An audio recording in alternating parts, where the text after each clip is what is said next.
Hey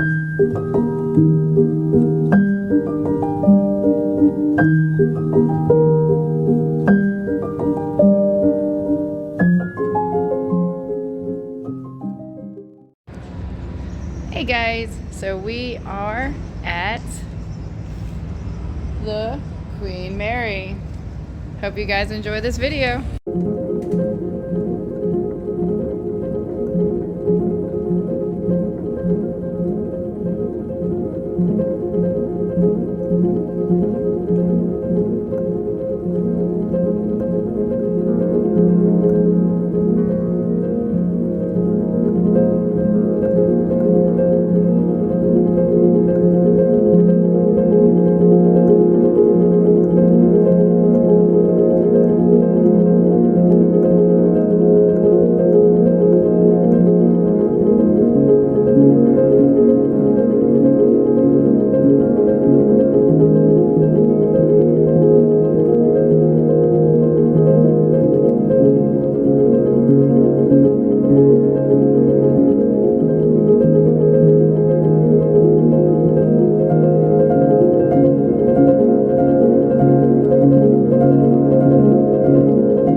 Other than looking like a scene out of The Shining, what I'm about to tell you has nothing to do with ghosts. You may notice you cannot see the end of Adak. You may also notice that we are walking slightly downhill. That is on purpose. The Queen Mary was built sheer to deck. All the decks were bent to match the banana shape of the hull to increase the strength and flexibility of her frame. As she crashed into the 50-foot waves of the Atlantic, the shock would travel through her frame and she would bend and flex, but she would never break. I'd also like to take this opportunity to direct your attention to the Bakelite handrails. Bakelite being one of the earliest forms of plastic. When the Queen Mary was first being built, the arrogance of man won out. They decided they had made the ship so big she would have no trouble with the waves of the Atlantic Ocean, and initially she was built without these handrails. At the end of their first real storm in October of 1936, there were a dozen ambulances waiting in New York to pick up the severely injured passengers. After that, they installed 10 miles of brand new Bakelite handrails.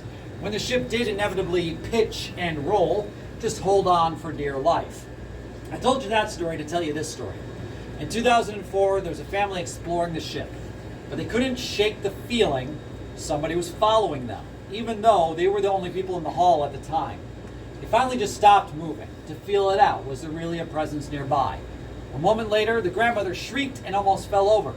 She said that she saw a woman float by her and disappear through the wall. Those two stories are not necessarily related, because there's a theory you don't have to die someplace to haunt it. Parapsychologists believe that instead of ascending to a higher plane of existence, some spirits may choose to return to an area where they had some of their fondest memories. The woman who disappeared through the wall may not have been a casualty of the storm, but a happy ghost returning to her old stateroom. Onward and downward.